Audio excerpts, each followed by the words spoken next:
Unfortunately, I got bigger and badder than him post high school, like post all of our fights. When you can't, like, So yeah, you like really not can't fight anymore. Yeah. It's like now I could clean them up, no problem. But like we don't fight anymore. You're listening to Men of Faith, the podcast dedicated to calling men up and not out. Join me as we live a life dedicated to our God.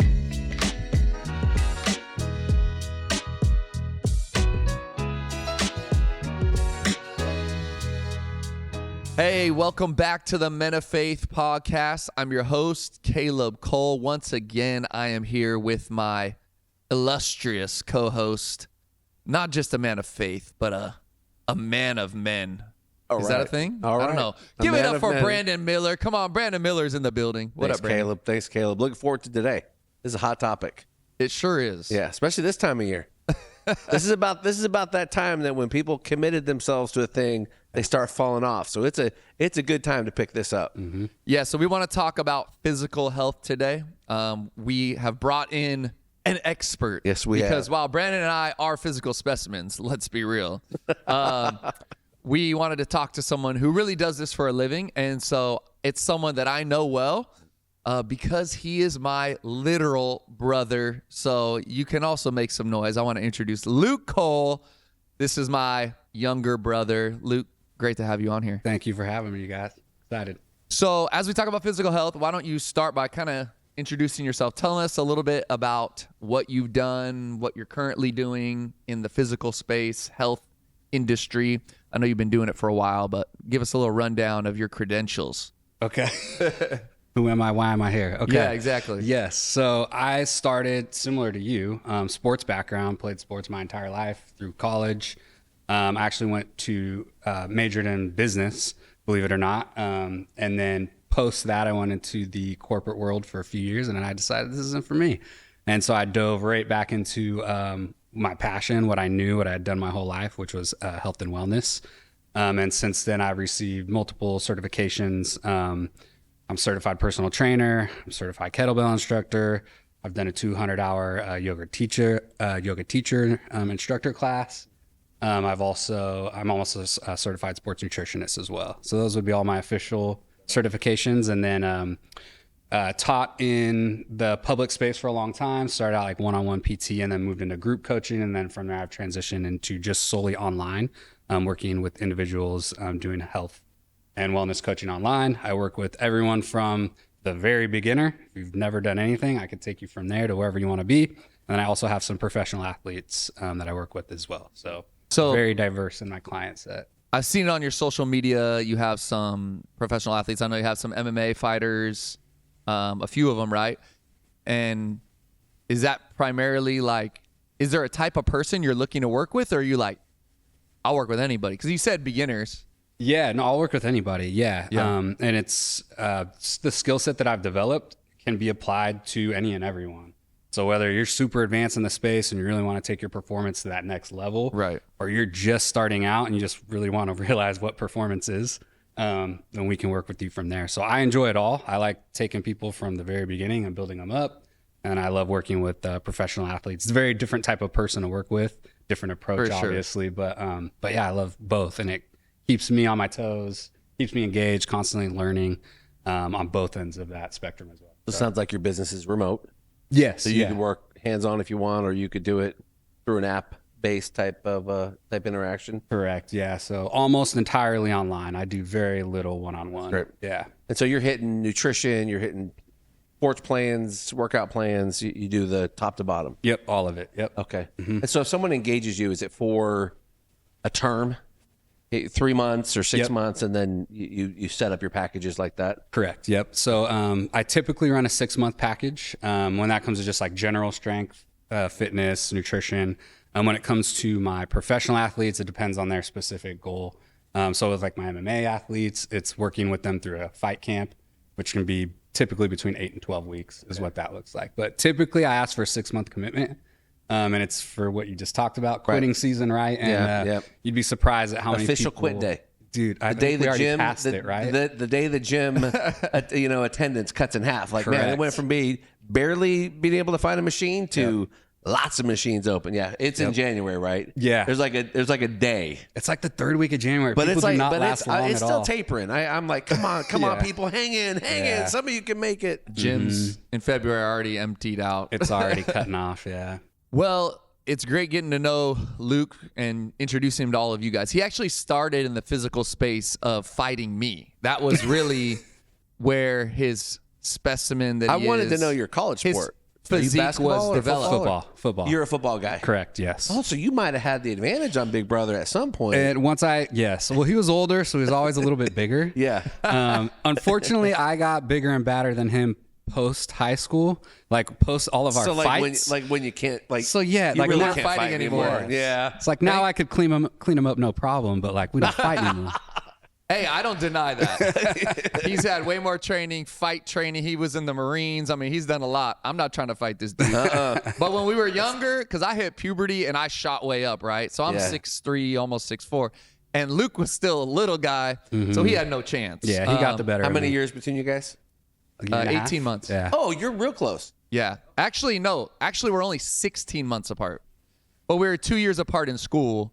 And then he caught up. You know, he didn't get as tall as me, but he got more jacked than me. If you go to his Instagram, you'll see, like, I don't take my shirt off on Instagram. He does, and there's a reason for it, you know? So I did want to share a scripture as we kind of kick this off. 1 Corinthians 6:19 and 20 says, "Do you not know that your bodies," and these are our physical bodies, "are temples of the Holy Spirit who's in you, who you have received from God? You are not your own. You were bought at a price. Therefore, honor God with your bodies." And so I think in this text, it is referring more to sexual purity, but then it goes on and it talks about healthy, just physical bodies in general. And so I think that this is an overlooked point of emphasis in the church. In a country right now that is morbidly obese, that is struggling, and heart disease is the number one killer. And yet we never talk about this in the church. We don't talk about physical health. We don't talk about how we can be healthier as men. And I think for men, we got to set the tone for our families. We got to set the example for our children, for our spouses. And men are struggling with it, if not more, just as much as women are. And we need to work on our physical selves. And so this episode isn't meant to shame anyone, make you feel bad. But it is meant to challenge you, because I think that we need to put a greater emphasis on our physical health. Why? Because we're better when we're healthy physically, right? I want to last longer. I want to be on this world longer so I can have greater impact. I want to be at my best self for my children, for my wife. I want to have energy. And when we're not healthy physically, we know what it does. We're not able to be there present for our children, for our spouses. Even at our jobs, we don't have the energy we need. And on top of that, we're living in this sedentary age. Most of us are sitting behind computers. We're online all the time.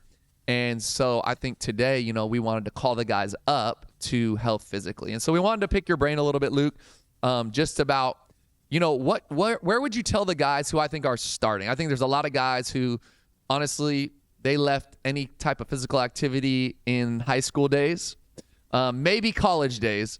And they're now, a lot of the guys listening are in their late 20s, early 30s, maybe even into their 40s. They're dads, they're husbands, they have jobs, and physical health, exercising is just like not even on their radar. So where would you tell them to start, and why is it important? That's a huge question. It is. Those are big questions. All right, I'll do my best. I'll do my best. So, obviously, why is it important? You kind of hit on a few things, Yeah. right? Longevity being one of the biggest ones, right? So our two biggest indicators of longevity are going to be your VO2 max and your amount of muscle mass that you carry.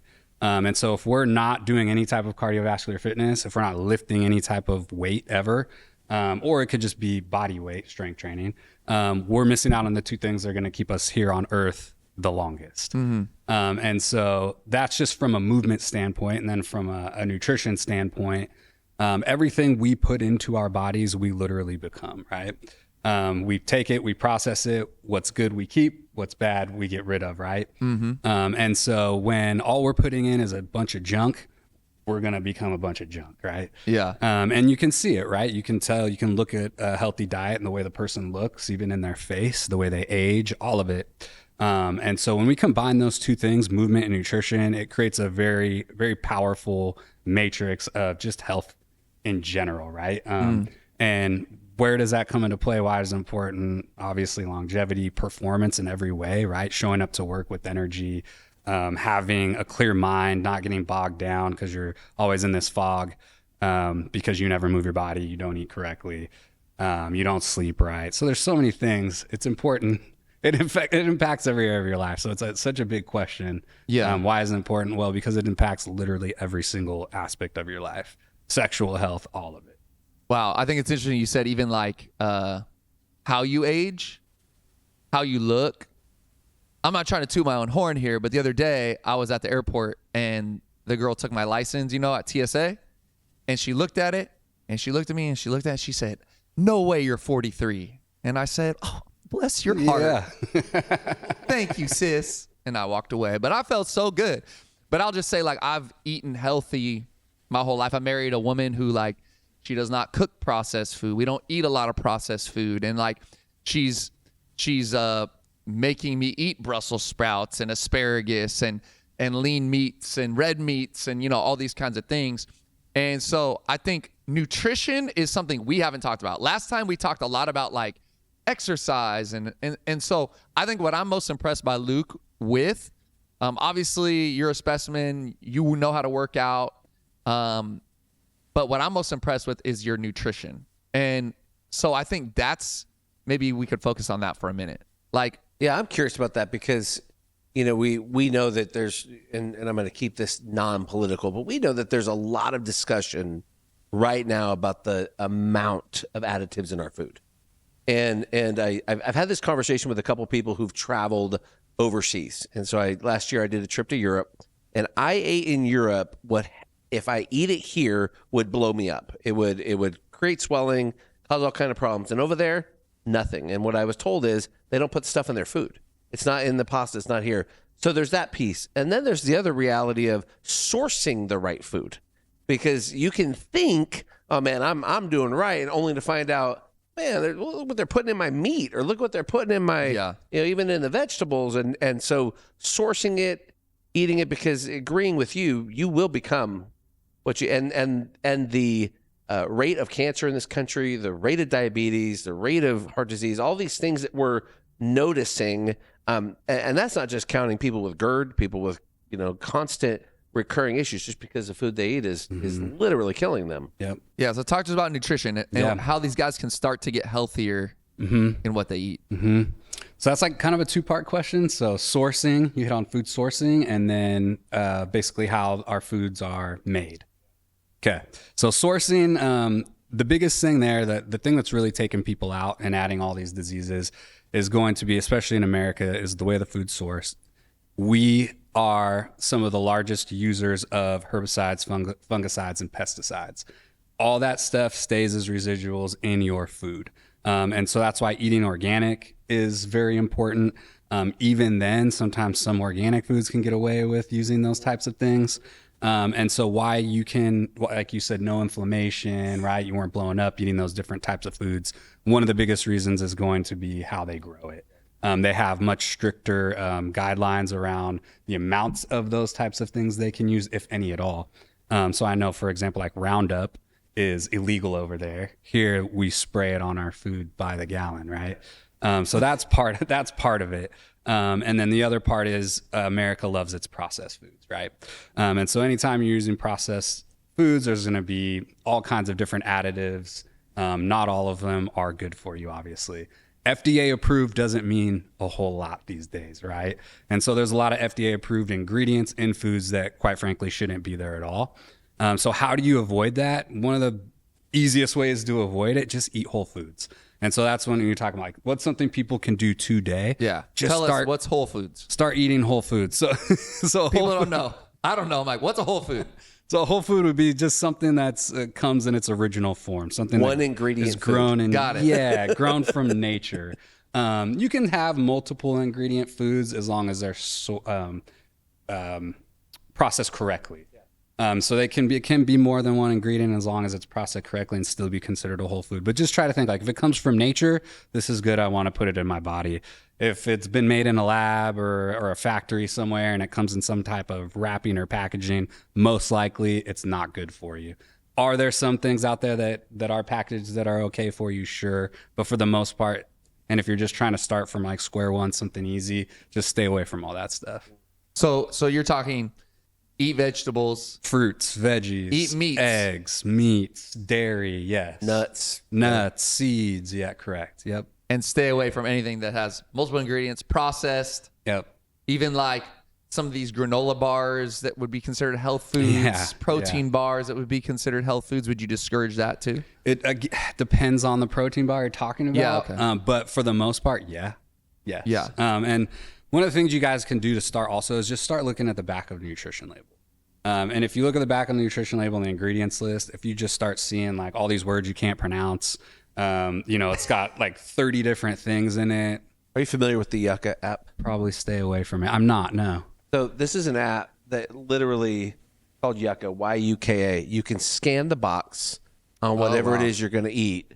And then once you scan it, it'll actually give you a score of the food. So it'll tell you if it's got all kinds of preservatives in it, that's red. If it's got some, and if it's green, that means green's good. Like this food has limited stuff in it. I was just introduced to this about 3 or 4 weeks ago, and I'm amazed at some of the scores coming out on some of the food we've been eating. That you might think was healthy, right? Because I have 2 boys that are athletes, and both of them are just shocked going, oh my gosh, that stuff's, because it just lists all of the things in there, like big red line.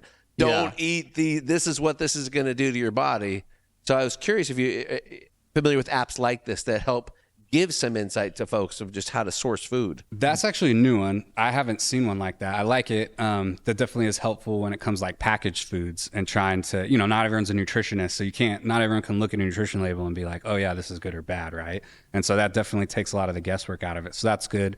An app that I use often are 2 different ones, MyFitnessPal and then Chronometer. Yeah, FitnessPal's good. And those are more for counting calories. And so that's more about like teaching you the right amount of macronutrients and calories to eat on a daily basis. Your macronutrients being your protein, your fats, and your carbohydrates, your 3 main nutrients that your calories are going to be composed of. We'll tag these in the show notes and on YouTube. So because I heard Yucca, Y-U-K, MyFitnessPal. What was the third one?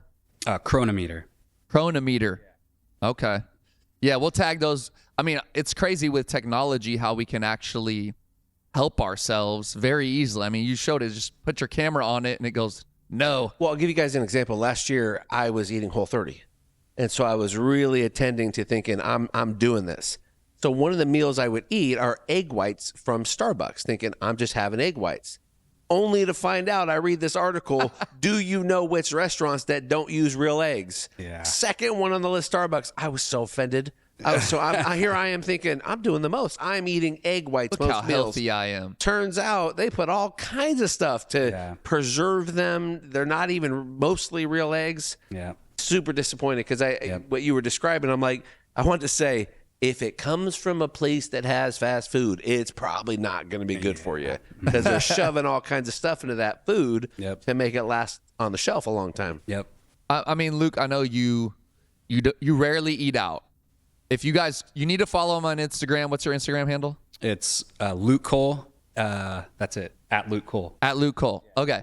Follow him on Instagram. Man, you got Luke Cole. That's pretty I got cool. it. Yeah. That's crazy. Follow him on Instagram because why I said I'm most impressed by his nutrition is because he's always posting his meals and he'll explain what they are. And then you'll even put like the macros, like, this much protein, this much whatever. But I mean, you do it and you actually make it look beautiful too. I know your fiance helps, but you're also an amazing cook. But I'm interested in, the why behind. You don't go eat out. You're putting a lot of effort into your meals. Yeah. And so, like, what's the motivation behind that? The payoff. Well, you hit on a really great point. And the reason why I don't eat out often is because I can't control what's going in my food. I know that sounds like a control issue. No, I mean, I get it. Yeah. So it's not a control issue. It's more so for my overall health. Like, I want to know what I'm putting in my body, especially if I'm paying money for it, right? And so 2 reasons why I probably say 95% of my meals I make at home. One, I know exactly what's going into it. I know that I'm using high quality ingredients. And then the other thing is it's so hard for me to pay like $20 for a meal that I can just tell isn't that great as far as quality goes, right? And so like I could have gotten for $20 2 of those meals at a much higher quality. And so just from a financial aspect, even like I would much rather, if I'm gonna be paying money for food, I'm gonna get the best food I can get, and I'm gonna know exactly what's going into my body versus going to a restaurant just guessing. Like they use all kinds of different additives, MSGs, seed oils, all kinds of stuff, and so you never know. I want to help these guys, so I would encourage you to follow Luke, because I mean I've gotten inspired and even told Chrissy, hey, make this, by watching some of it. But is there any way you would direct them, anywhere you would direct them, so that they could, find meals like that they could make themselves? And when are you releasing your cookbook? That's my other. I don't have a cookbook. I don't see myself releasing one anytime soon. Okay. Too bad. The best thing you could do is get on a good macronutrient plan. And again, we kind of hit on that, right? Protein, fats, carbohydrates. If you know how much of those 3 things you should be eating every day, then you can start building a meal plan around that. So probably the best place to start is knowing how many calories you should be eating every day. And there's 3 levels of that, right? So we have our maintenance level caloric intake, meaning I will not gain or lose weight here. We have our excess caloric intake, meaning I will gain weight, which in some cases, especially for athletes, that might be an actual goal. Most people are trying to lose weight, so we don't come across that as often. And then your third thing would be eating in a caloric deficit, which is for weight loss purposes. And so once you know where your baseline is, from there you can decide, do you want to gain weight, gain muscle? Do you want to lose weight and lean out? And that's all going to be depending on your own personal goals. But starting there, you got to start there. Otherwise, you're just guessing. You have no idea. Like you might think you're eating healthy or on a good diet. And you could be eating good, healthy foods, but you could be horribly under eating, not enough calories, not enough nutrients, or you could be overeating even on whole, healthy foods. And so if you don't know that number, you're just guessing. And so I say that's the first place people should start, is just knowing their caloric maintenance level intake, and then building a really good plan from there, and then focusing on whole foods. Whole foods, yeah.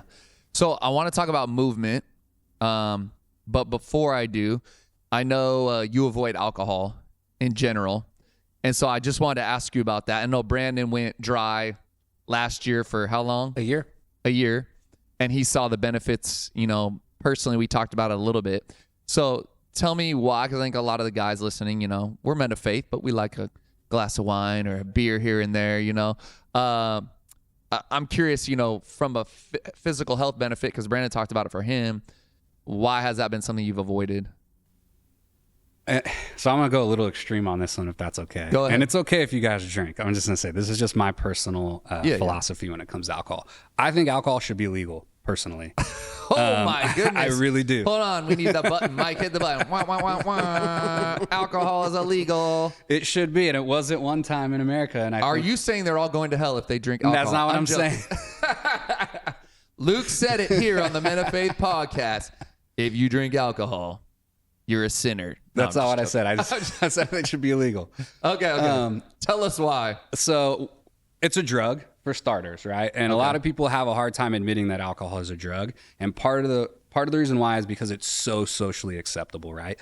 There's even fully functioning alcoholics. You might even know some of them in your life. You might even be one, right? But because there's no negative stigma around it, like as long as you're able to function at a somewhat okay level, right? Like show up to your job and take care of yourself as a man, it's okay. Right. But I don't think it's okay, right? If we saw other people abusing drugs in that way, we would be asking them if they need help, right? We would be like trying to have interventions and send them to AA. So part of it is our culture is part of the problem. It's so socially accepted. Like you can go almost anywhere in America and get an alcoholic beverage, right? Where can you go get any other drug like that? Just show up, drink it in front of people, and it's normal, right? Yeah. And so we'll get into the why.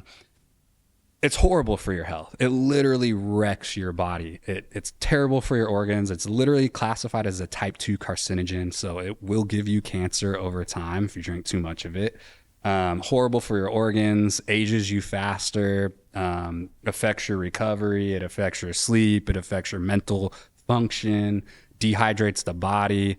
It's a terrible drug. It really is. It's a horrible drug for your health. It might be fun, as most drugs can be, right? For sure. But it's really, really bad for your physical health. I even think it's really horrible for your mental health as well. Yeah. And a lot of people don't realize how bad they're wrecking themselves and stressing themselves out when they're coming home and decompressing with their glass of wine. You're making it worse. You're putting more stress on your body. Your sleep that night is not going to be as good as it would have been if you abstained from that alcoholic beverage, right? So it's such a catch-22 because like people like to unwind with it, helps people get socially lubricated, but at the same time, it's ruining you. Wow. Okay. So now that you just triggered, I'm going to agree with him though, because I'll say having been someone who could function on a regular diet of having wine, having drinks, and to go without it, it was dramatic. The difference was pretty dramatic of how I felt, the exercise I could sustain, the efforts putting forward, weight loss. I mean, there's so much associated with just that reality. And for anyone listening, if you're drinking on a daily basis, then that's a problem. If you're drinking 4 to 5 times a week, that's probably a warning. Yeah. You know, there's those that have occasions, right?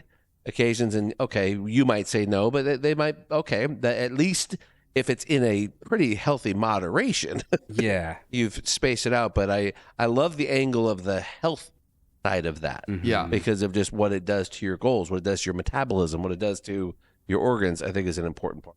Yeah, I mean, you're not even coming at this from a spiritual perspective. Not at all. You know, biblically, this is a conversation we've had in the church for a long time. Obviously, there was a lot of religiosity around alcohol. I mean, we grew up in it. I mean, Luke and I grew up in Assemblies of God church where like alcohol was taboo. I grew up on the Catholic side where they encourage it. Go hard in the paint. And so we grew up like the religious side of it was like, don't drink. And so, you know, I know you went for a season where you're like, well, I'm of course going to do the opposite of that. Yeah. And I'm going to drink. But now, you know, through the years, as time has gone by, you're at a point now where you're like, well, for physical reasons, mental health reasons, I'm abstaining. How long have you abstained from alcohol? I'm just curious. Probably been 8 years now. 8 Good for you, years. probably. Yeah. That's crazy. Yeah. So I was blessed by just not liking alcohol. And so the only time I ever drink it is if my wife like begs me to have a glass of wine with her on like a vacation. And I'm like, okay. And I do it reluctantly and I just don't even like it. So I would say, you know, it might be once or twice a year for me. But I've also had the mindset of it's physical, you know, it's a physical reason too, because I know how it has made me feel in the past. And so, you know, I've abstained most of my life. In fact, I had never had a drink of alcohol until my honeymoon with my wife. I think maybe you made me taste one time when we were in college. He was like, dude, just one time, take a sip. And I was like, horrible. But to actually drink a beverage was on my honeymoon with my wife. So basically I would say, you know, she was Eve and she tempted me with the apple and caused me to sin. And I said yes. No, I'm joking. I didn't get drunk. But the Bible's clear that, you know, alcohol isn't a sin. Being drunk is, right? Debauchery is. So the Bible actually says in a few spots how wine is a blessing. And in their day, it was different. Their water was very polluted and they had issues with drinking in their stomachs. It upset their stomachs. And so wine was a safe way to at least get hydration. And so some of them, like you see Paul encouraging Timothy to like actually drink wine for his stomach. Yeah, in several cultures, the alcohol was safer than the water. Yeah, beer Right, as well. Because it was from it, yeah. Mm-hmm. Right. And so we understand like the context of that. And yet the Bible still, in a day and age where alcohol wine was actually even more accepted, maybe not more accepted, but it was the more cultural norm just in every setting for health's sake. Even then, Scripture tells us over and over to not be drunk. And so I have to encourage the guys out there, like Luke talked about it, why he's abstained, Brandon has, I know why I do. But we're not saying you can't, but we are saying moderation, obviously, using wisdom. And I think that was a deep challenge to say, like, man, if you need it every day, if you need it multiple days a week, there may be an addiction thing happening and you're trying to cover something else up. So I'm glad you went there. This is crazy. This dude said it should be illegal. Somebody get Prohibition, bring it back. Yeah, bring prohibition back. No, don't do that. Then we'll just create a whole criminal empire. For sure. The moonshiners are back.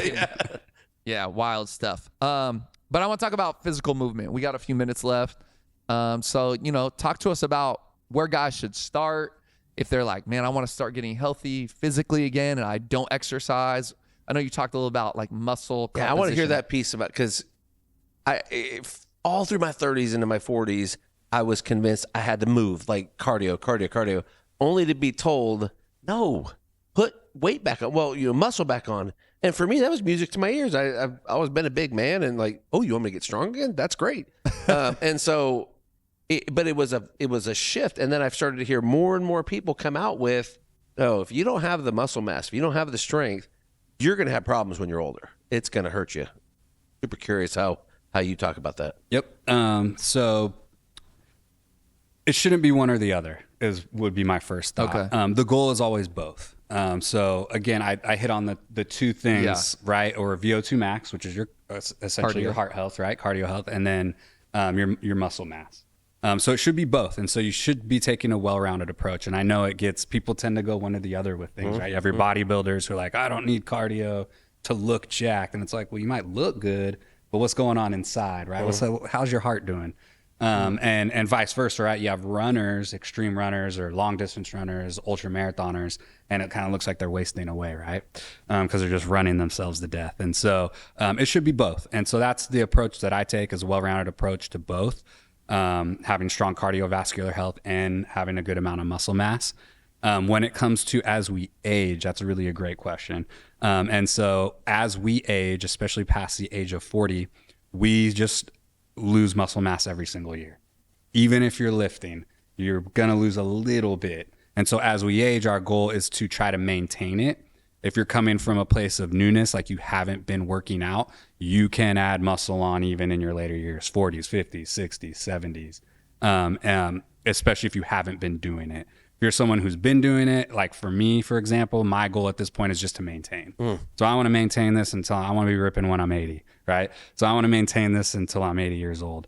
I'm not necessarily trying to get bigger at this stage of my life. I'm happy with where I'm at, so I just want to maintain it.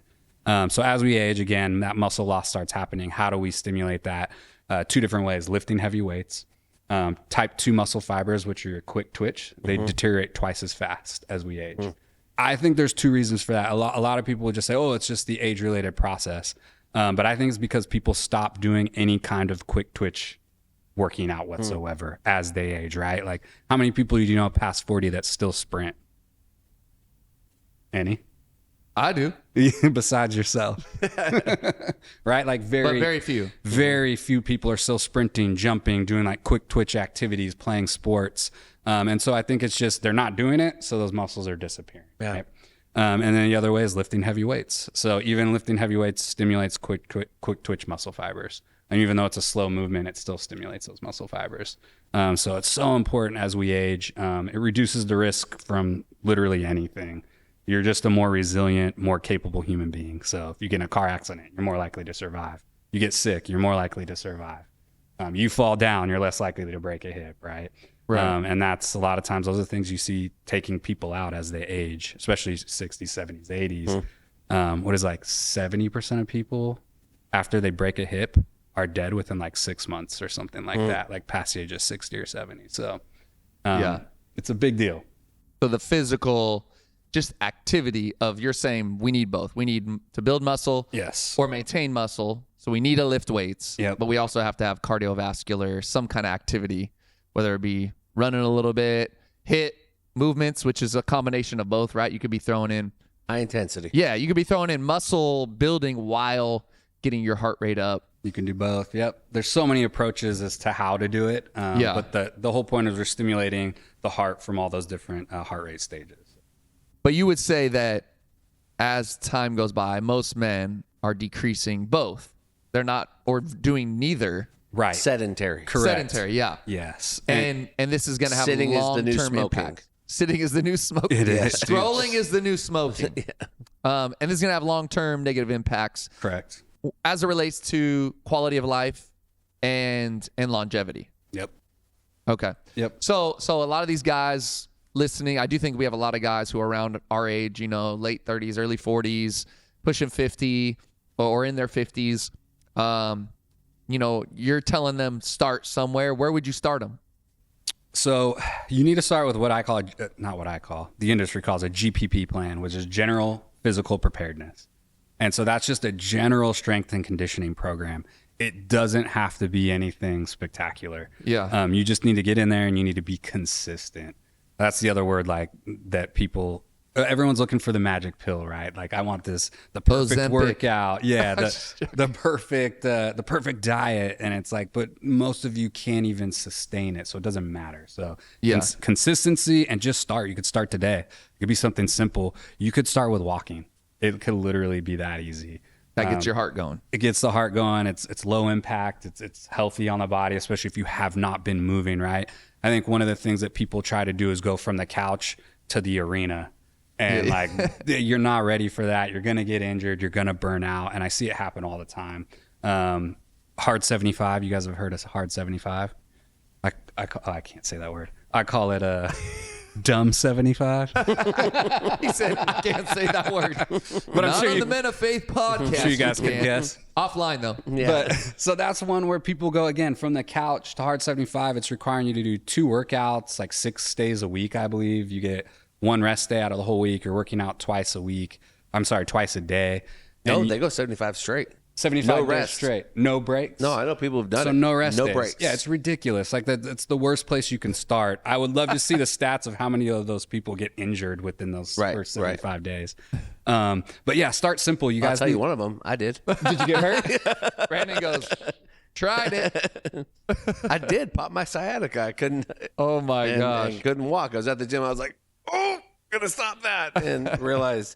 And I actually was working out going into it. I wasn't sedentary, but I just without the rest. Yeah, man. We talk. We're bringing this up more and more. Yeah. Without letting your muscles rest, you're gonna get hurt. You 100%. Yeah. And we see it all the time. And then that's going to throw you off your journey. Right. And so I always like I call myself a stress doser because that's all I do. I administer stress to people. That's all working out is. Right. And so you have to administer the correct amount of stress for that specific person. That's good. When we administer too much stress, that's when injuries happen. If we're under recovered, injuries happen, right? And so it's just very important. Just start somewhere simple. Don't feel like you need to go from 0 to 100. Start with something simple that you can maintain and be consistent with over time. And then try to choose something you enjoy. That's the other thing I would say. That's good. People try to fit themselves or they choose these boxes of, I can only work out this way or do this or that. Choose something that you enjoy. It could be anything. If you like running, go run. If you like lifting weights, lift weights. If you like taking group classes, take a group class. Maybe you want to learn how to fight. Go join a boxing gym. Like do something that's going to develop your skill set or something that you really, really enjoy. It's going to keep you around longer, keep you engaged. You're going to be more likely to show up day in and day out to do that thing.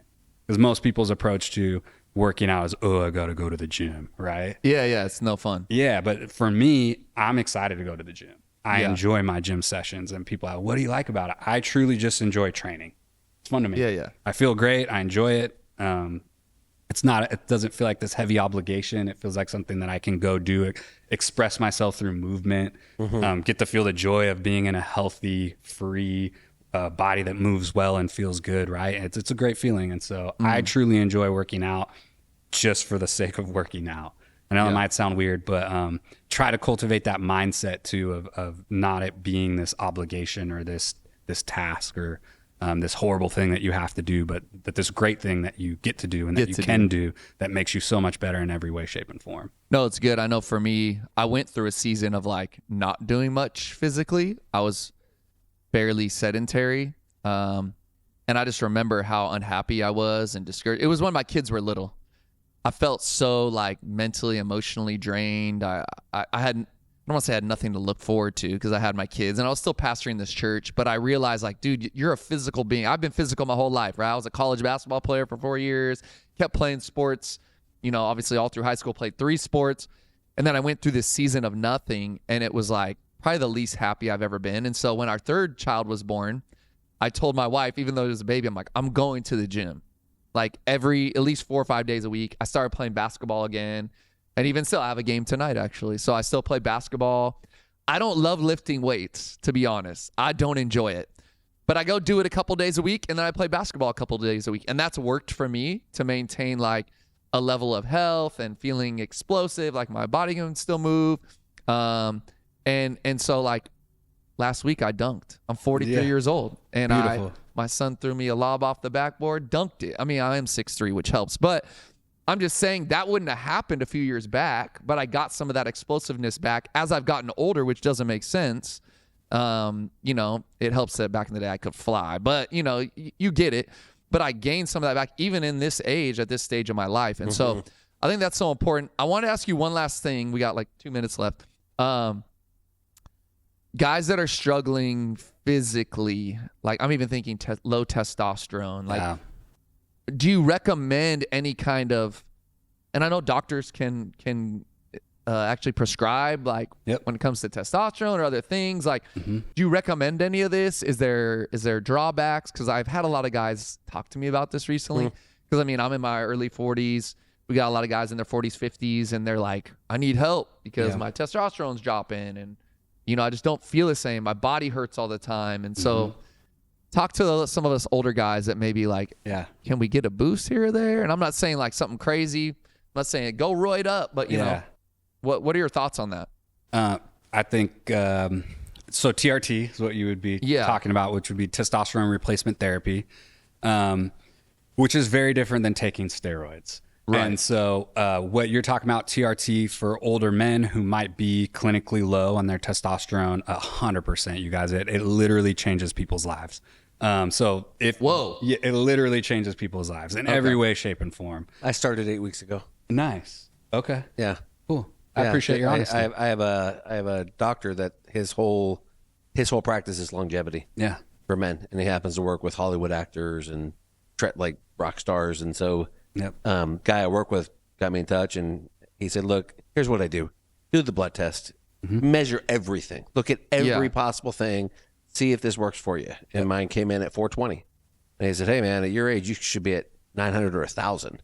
And he said, it's probably not your fault. It's going back to the conversation on what we're eating, what's in our stuff, and that it's well, I come to find out the guy that referred me at 38, he was 200 bad, at man. 38, and noticing what's going on. So I'm just about to peak into the point where I'll start to really see it. But even early, I could tell energy, I could tell recovery, things that were like, wow, I got another step here that I can start to take. Yep, that's good. Yep. Thanks for your honesty, Brandon. Yeah. Especially if you're in a bad place, maybe struggling with a sickness or an illness, your testosterone is going to be in the dumps. And even some people just are because of what you said, all the environmental factors. If you research what our testosterone has done over the past 50 years, it's abysmal. It's actually really sad. It is. If you've seen like what men 50 years ago, what their test was at around 40 versus average now, it's like half. And so that's crazy. It is crazy. It's like half. Yeah. And it's because of the food we're eating. It's not just that, it's everything. So a lot of it is environment. Toxins. Yeah. It's like literally plastic is floating around in the air now, right? Like it's so bad. Like we talked about earlier, glyphosate, Roundup, literally in the air we breathe. So there's a lot of hormone disruptors out there. And it's not just for men. This is happening to women as well. Big time. Yeah, women's hormones are really under attack and assault as well. Yeah, I mean, we could deep dive into this. I mean, talk about men and women and even like fertility, you know, and in men and women. And I know that's a major issue that is a lot of these environmental, impacts are why this is happening. Yes. But I think this is good for us to hear like, hey, there are safe and healthy ways to increase your physical health beyond just exercise and food. Maybe you need to go to a doctor, some of you that have been struggling. I would encourage, if you're struggling with alcohol use, that you talk to somebody, have a conversation, maybe go to your doctor, talk to a friend about it. One thing we do at the end, and we're going to close right now, but at the end of every Men of Faith podcast, we do a call up. We don't call men out, we call them up. And so I just want to call you up as men to say, take some next step in this, whether it be figuring out how to eat healthier, downloading an app, starting to exercise, like, man, whatever that looks like, getting out and walking. I'm going to throw it on top of that. Just do a physical. Do a physical, do a blood test. Yeah. Like get a reference point of where you're at on some of this stuff. Because knowing Yeah. where your blood sugars are at, knowing where your blood fat's at, knowing where your hormones are at, it's that juice is worth the squeeze. So you know there's a good amount of information. And then if you know someone like Luke or others that are not just going to prescribe, they're going to actually come along and help you start thinking different about nutrition and about movement. And you know, I've hired coaches in the past like you, and I'll tell you, I mean, you guys are worth your weight in gold if we follow what you say. Because for some of us, we just don't know which way is up. So encourage that call up too. I'm gonna piggyback that as well.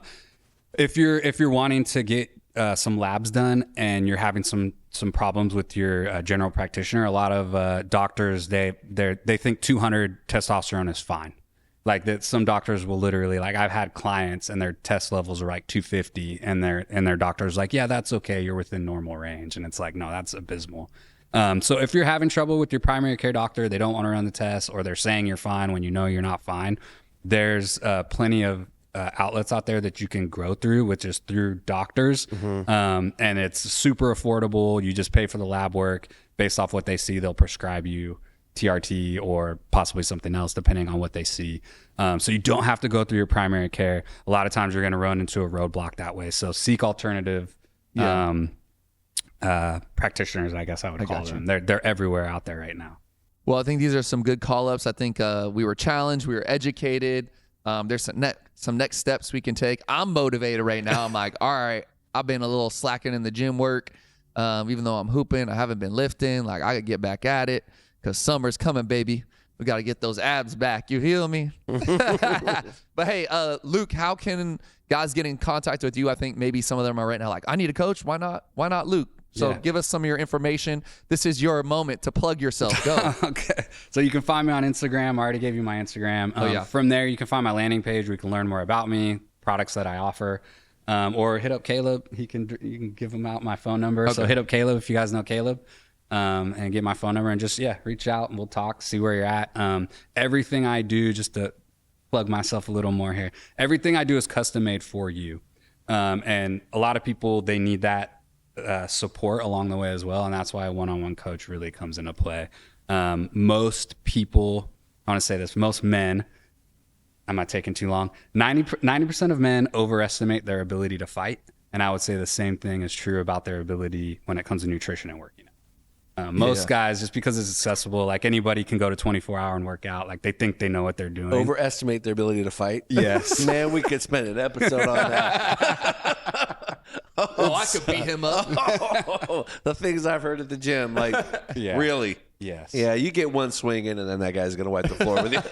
Correct. No, that's good. So, hey, thank you guys. Brandon, thank you once again. You're an amazing co-host. And Luke, thanks for being our guest today. It was really great hearing. I do believe we were challenged, educated. And so, hey, men of faith that are listening, couple things. First of all, make sure you subscribe to our YouTube channel. These are now on video, so if you're listening, you can watch it too. Go to Project Church SAC, and there's a podcast tab. You can watch all of these. Be sure to subscribe to our YouTube channel. Also share these with anyone that you believe would get value out of it. We're on Spotify, we're on iTunes, so you can listen on either of those platforms as well. And then follow us on Instagram, Men of Faith Pod. We share clips when a new episode's going to drop, just letting you know when new episodes are coming out. So appreciate you guys. Thanks for listening. Gentlemen, it was a pleasure. Grace and peace. We'll see you next time.